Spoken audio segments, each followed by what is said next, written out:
welcome to another episode of the Pixelated Sausage Show. Hi.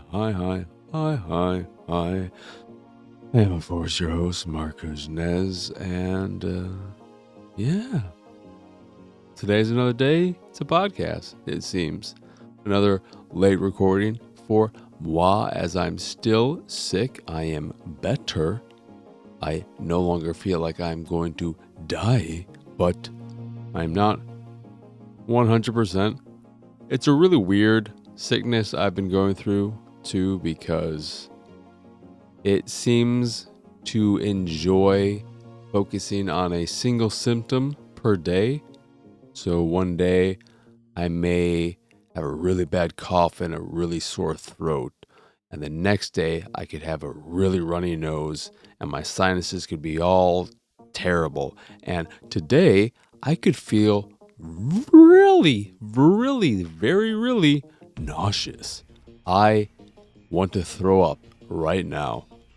And I've come to realize my nose is also not sniffly or anything, but I think there are just lots of dried snot in there or something that are itching away at me, making me do the whole bunny. But today's symptom of the day is nausea, not bunny nose. So that's fun. Hopefully it'll all go away sometime soonish, because it hasn't been fun. It's been very annoying. It's been very frustrating because it's hurt my productivity and my ability to get things done. But at least I feel relatively better. And adding to that, my Plex journey, specifically with TV series, is coming close to an end. I only have 2 shows left to rip, to put on my hard drive and then get to the handbraking process. So the make MKV side of things, I only have 2 shows left, and then there's still a handful that are going through the handbrake process of creating the finished product with all the correct metadata and special features, audio commentaries if applicable, etc. And it's a hell of a thing. It's gonna be so fucking nice. There are some legacy shows that were ripped before I settled on a standard ripping setting. So at some point I will have to redo those, but their current state is still very watchable. They may be missing audio commentaries if they had them. But they are incredibly watchable. Not incredibly watchable. That was a much unneeded adjective for those.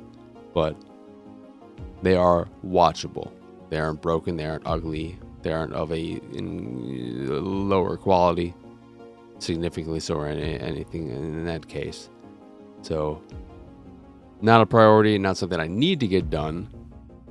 Not that I need to do any of this. Plex is not a need in general. But excited to get that over and done with, and then have all the anime left to do, which is going to be so much fun. I am not going to jump right into that. I'm going to take a break.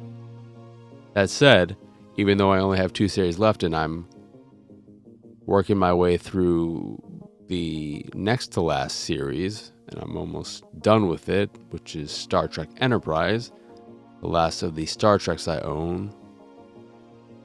And that's because there are new Star Trek series on Blu-ray and UHD, but of the pre-Paramount Plus era, Enterprise is the last one I own. It is the last one that I haven't done that is on Blu-ray.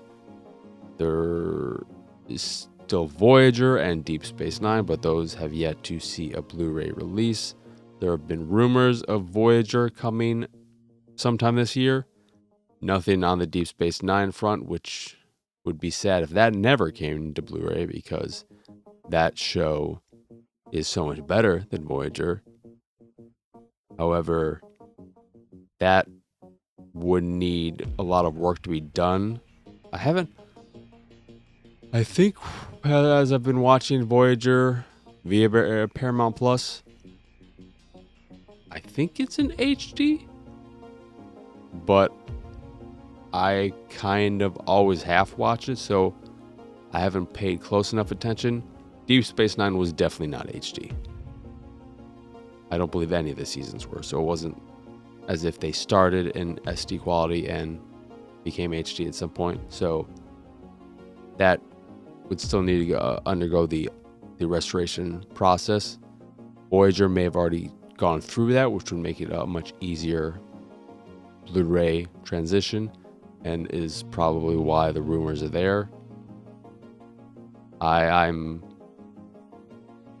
a little over halfway through season 5, so I've got probably around 60 episodes left of that show.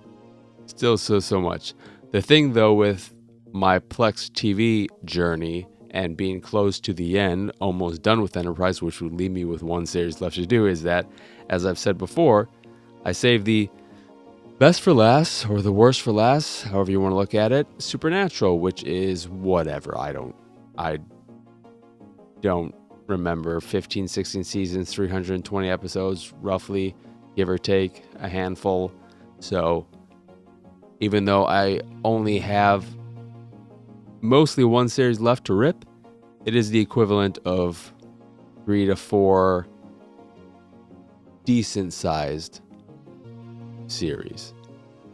So that's still going to be quite the journey, and one that may be incredibly, this is an applicable use of incredibly, an incredibly annoying process if there are a lot of audio commentaries.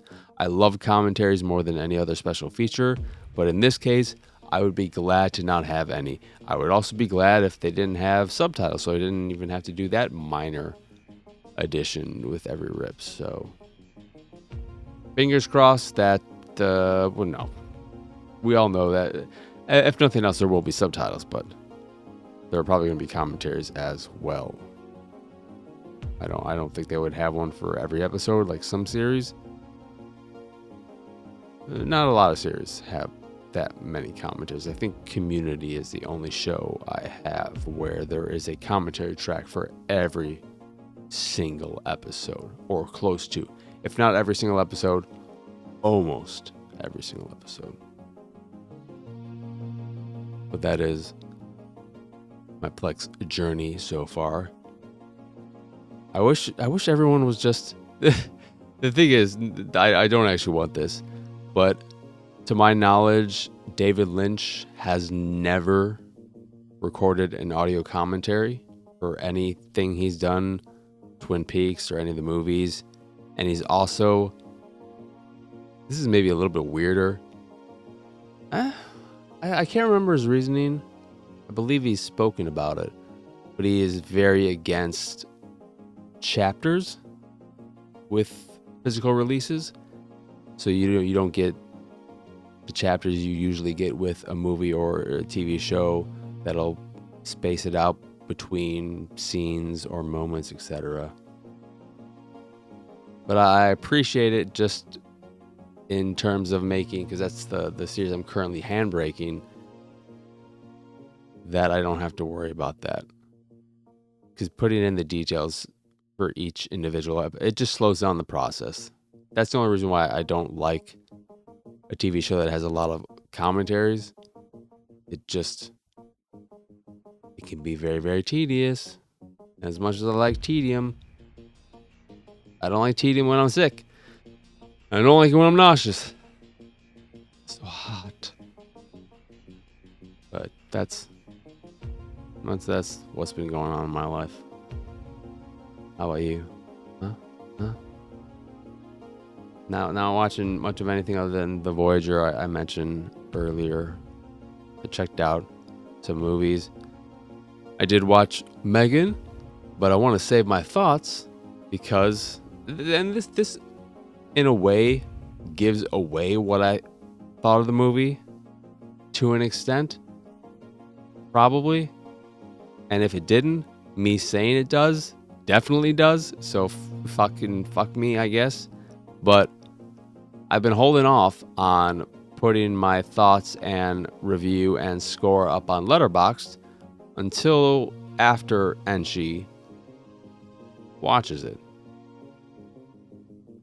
And he was going to try, they were going to try and watch it this weekend. That didn't happen. I was pretty sure that was not going to happen for him and his better half. But yeah, I think you can already put 2 and 2 together what that means. Because if I felt one way, I wouldn't care that he sees what I thought of the movie, right? But if I thought another thing, and still, but I wanted him to watch it so that I could see what he thought of it, I would be much more cagey about how I felt. Hint, hint, wink, wink. I guess whatever. Spoilers. I fucking hated the thing. I thought it was fucking dog trash. So on Letterboxd, I didn't end up writing a review and just not posting it. So I regret that in the sense that I don't believe the thing's fresh in my mind enough to really go into detail about certain things I didn't like, and I don't even want to think about it anymore. But score-wise, I will. I don't want to do half stars anymore because I've always liked the 5-star treatment. It's a 1-star movie for me. I thought it was horrible. I thought the acting, the writing, the script in general, the overall plot and its movement, its beat, its pacing, its everything. I thought it was just a terrible, terrible, terrible movie. My hair. It's very, very, very bad. So many points during the movie, during the script, I would be rolling my eyes in not a ha ha ha way, but a oh my god. You think you're funny. You think you're funny. You think you're smart. You think this is clever. This is shit. And this acting is shit. And what the fuck is with this girl?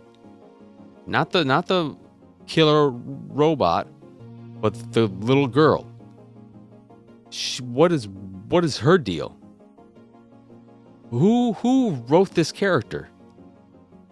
This is so stupid. And then the end of it, how it wraps up and how they defeat Megan. Because guess what? Spoilers. They stop Megan, but she'll come back because the thing was popular enough. I can't believe the movie has a 94%. But again, Rotten Tomatoes, horrible. Say what you want about Metacritic. Hate Metacritic all you want. I will always be of the mindset that Metacritic is a much better platform for getting an idea of what people think of a movie than Rotten Tomatoes, because Rotten Tomatoes is strictly, does someone essentially recommend something or do they not? Also, when you click through some of these reviews or read the little blurbs and see what Rotten Tomatoes has given a review, whether it's rotten or fresh, it doesn't always make any sense, and they aren't consistent in how they rate, how they describe certain star ratings or scores, and that a 2.5 star may be fresh for this critic or this other thing, and in another case it's just weird. with Rotten Tomatoes, 94% could be 94% think Megan is just good enough. It's a decent enough time waster. You're okay watching it. And on Metacritic, Megan could have a 59. Because the 6% who don't think it's even worth or think it's just okay could think it's the worst movie of the year and have all given it zeros, while everyone else is giving it around a 65. I mean, it's just I ultimately all aggregators, gritters, grizzliesers, they suck. But the people, the majority, I believe, who think Rotten Tomatoes is so much better than Metacritic, you're weird. You're weird. Turn this fan on. I know I could take the hoodie off, but I'm only warm whenever I'm podcasting. Even if it's the lighting. That's why. I was like, why is that? Why is it that I'm only hot when I podcast?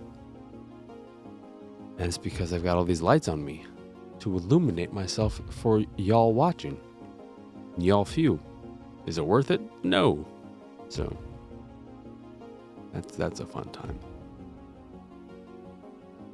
But yeah, Megan fucking sucks. I'm sorry, Angie. I've now hopefully not colored your opinion. I hope you can go into it not thinking about these thoughts. You may even end up watching it before you listen to this episode. So that could happen, because I believe you just recently listened to the last episode as you messaged me with your thoughts on,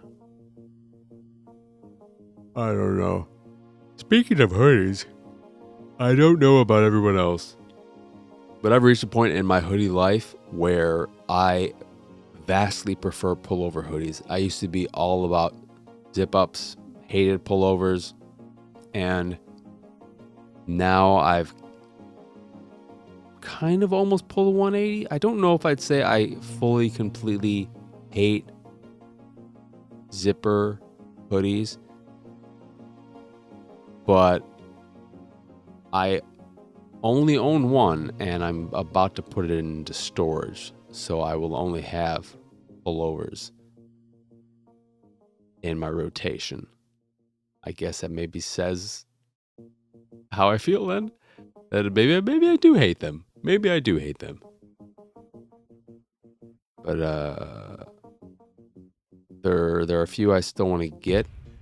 I think the t-shirts, for me at least, in my experience, the fit of them from Fangamer, not good.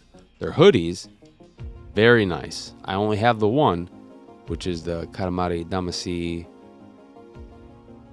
I don't know what the name of it is or anything, but it's one of my favorite hoodies. It's super, super comfortable. And it's on the lighter side as well. So it's a nice casual hoodie that can be worn more year round than some of my other hoodies.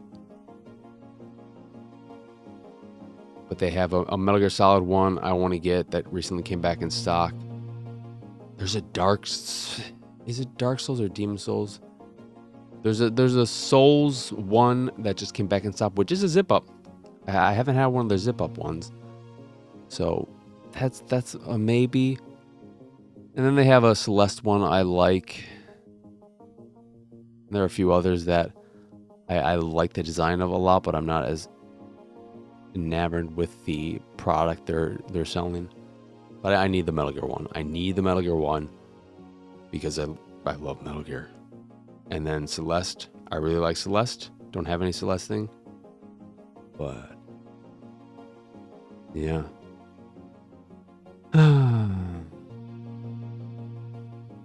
So games, I played a few. I had a Cubite interactive night last night, checking out a handful of their recent-ish releases, including Breakers Collection, Cat Slide Tiles, and Dogurai. So a dog game, a cat game, and a breakdancing game. Except the breakers, it's not this is not about breakdancing. It's a pair of classic Neo Geo 2D fighters that I remember them, and I must have just played them in the arcade because I did not own a Dreamcast for quite a while post-release, and I didn't own a Neo Geo, obviously. Who the fuck did? But they were in arcades as well, so I must have played them in arcades. But I do remember the Breaker games, and it's just one game essentially. It's Breakers, and then Breakers Revenge, which is an enhance, or sort of the way you have your Super Street Fighter or Hyper Fighter, etc. That balances things out and adds, in this case, an additional character and makes the boss playable. So you have 2 new playable characters in Breakers Revenge, but it is, for better or worse, Breakers with some tweaks to the balancing and all that. That is a solid fighting game. It's nothing super special. Breakers Revenge has online play, which I was unable to find a match in, unsurprisingly. But if you remember those games, it's worth having it there to throw on and futz around with if you feel like it. It runs well, looks great. But it's not... There are a lot of fighting games, and I can't recommend it to someone who... You either have to be really into the genre and just want to consume every fighting game, or have that nostalgia, that memory of it, because I can't see anyone playing it and wanting to focus and devote themselves to it over, say, any iteration of Street Fighter or Mortal Kombat or the King of Fighters, Tekken, Dead or Alive, fucking Soul Calibur, etc. So it's nice to have there as a preservation type of product. There aren't many supplemental features. You have a written review that is available to read within the game, and I believe both an art gallery and a sound gallery. But outside of that, you just have the 2 games that you can play in. That's it. It's fine. It's fine. $10, 2 games. Not bad. Not bad at all. Castlight Tiles is a puzzle game where you have a cat at a starting point and a door they have to get through, and you have to slide these pieces in order to create a path for them to get from point A to point B. There are 3 keys in each level that are on various tiles, and the first few stages, you're going to have to use every single tile that is of a road piece, because there are going to be tiles that are just empty or have trees on them, mountains that are in your way. There are certain pieces you can't move, and you have to move around them. But after a handful of episodes, when you get your feet wet, they'll have more pieces, more usable pieces than you need to create the path for the cat to get from their starting point to the door. And once you create a path that is complete, the cat will start moving, and you're gonna be fucked. And once this happens, if you didn't use every single piece that has a key on it, when it gets to the door, it's gonna be locked, and you're gonna have to start all over from the beginning, which is going to suck because the act of moving the pieces is a little bit annoying. You I'm playing all these games on Xbox. You highlight, you use the D-pad or the analog stick to highlight a piece, then you press the A button to select it, and then you hold in whatever direction you want to move the piece, and then you press A to confirm said movement. Once you do that, you have to do that process all over again. So you can't, if you want to push a piece, move a piece all the way from one end to another, and that will take 3 movements. You can't just hold it and move it all the way to the end very fast. You have to select it, move it 1 space, select it again, move it 1 space, select it again, move it 1 space. So it is a very tedious process. You can't hold in the direction that you're moving it either in that case when selecting, because the game, when you are holding a direction, it tends to not pick up that you are specifically holding in a singular direction, and will highlight both the direction you're holding the D-pad or analog stick in and the opposite direction. And it seems to always then, if you do just hope it's understanding what you're pressing, it'll go in the opposite direction.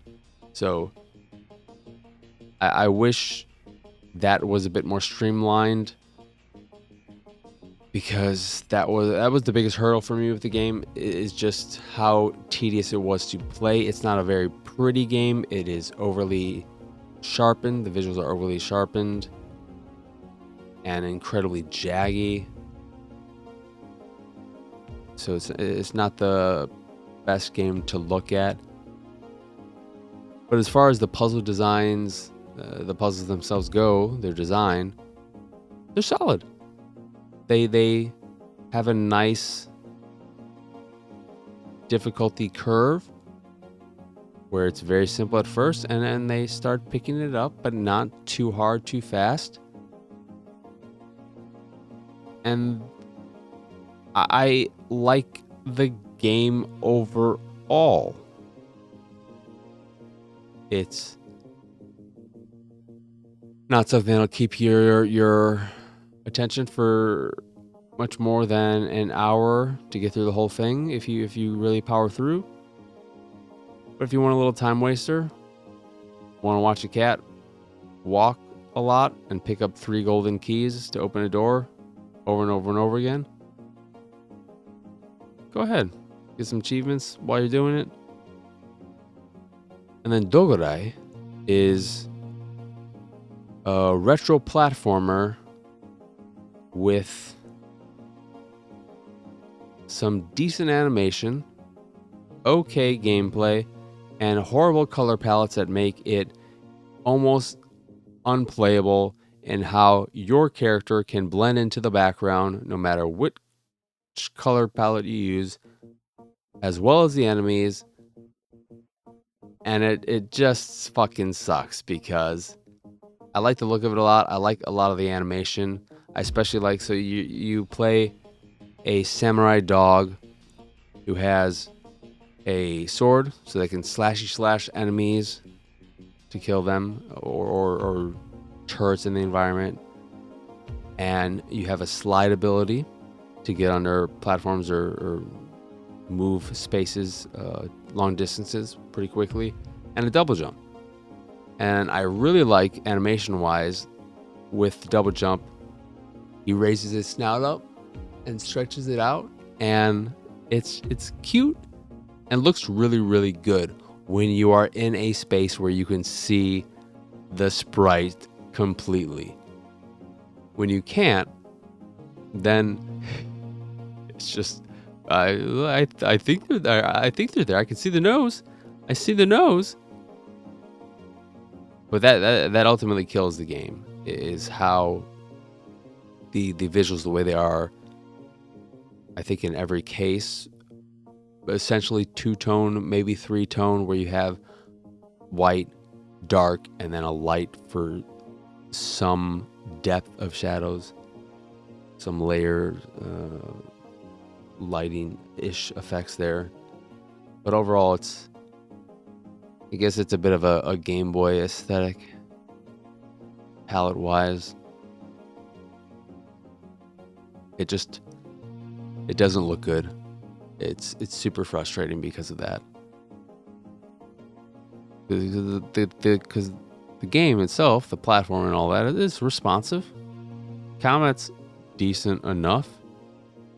But when you get attacked by an enemy you couldn't see until they were right up on you, or you're jumping around the environment, moving from platform to platform, and you lose track of your character, or some combination of the bunch, it becomes very frustrating very quickly. The game itself, outside of having somewhat of like Ninja Gaiden vibe in that you are this ninja, maybe you're a samurai, but you have your short attack, your double jump, and a slide, and that is the end of your arsenal. The game is structured kind of Mega Man-y, not in that you are gaining abilities when you defeat bosses, but you start off in the first area. It's open-ish, and you're just free to explore it and discover health upgrades and the like until you stumble across the boss.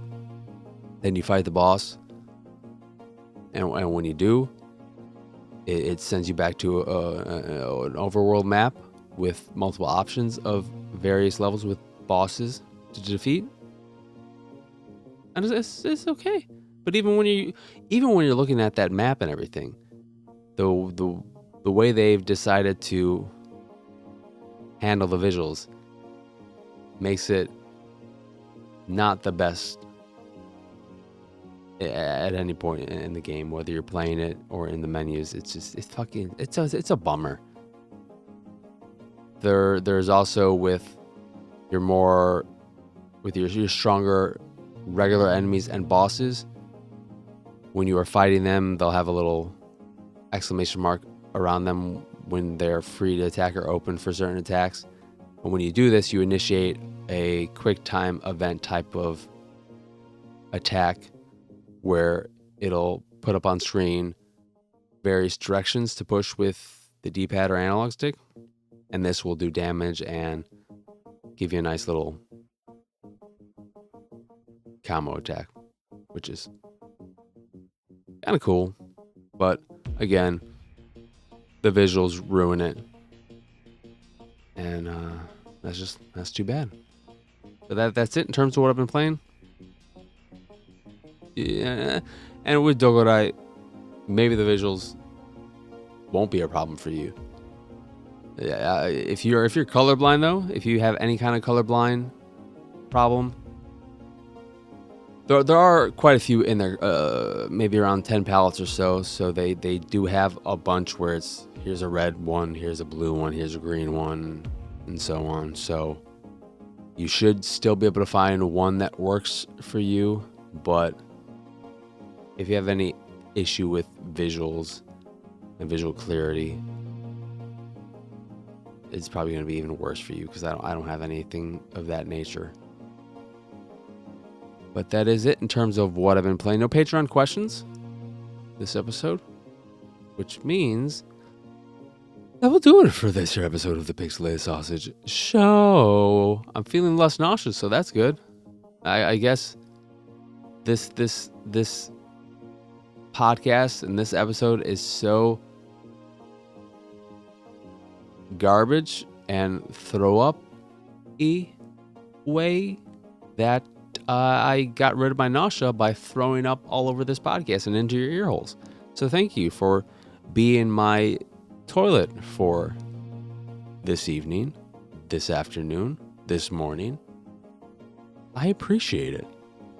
And who am I to appreciate it? I'm Marcus Nez, your host. Again, you can find me pretty much everywhere at PX Sausage. And if you'd like to find the links to where I put stuff and create stuff and all that good jazz, you can do that over at pxsausage.com. So it's on your social platforms, and PX Sausage in your URL to get you all the other URLs you want, like pixelatedsausage.com, which is my site. And if you enjoy the site and the stuff I do and what have you can go over to patreon.com/pxs to support me and my nonsense. That is also available via the link dumpage of whatever and whatnot. What do you get for joining the Patreon?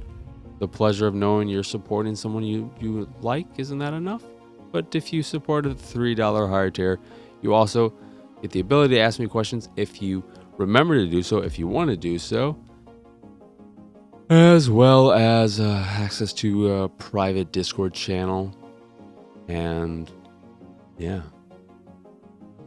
does that rock your boat, baby? But again, if you do enjoy my poo poo and you wanna wipe my butt figuratively, you can join the Patreon again at patreon.com/pxs. Anywho, that will do it for this here episode. So, as always, thank you for watching or listening. I hope you enjoyed this here episode, and I hope you have a wonderful, wonderful rest of your day. So for now, adios, arrivederci, bye!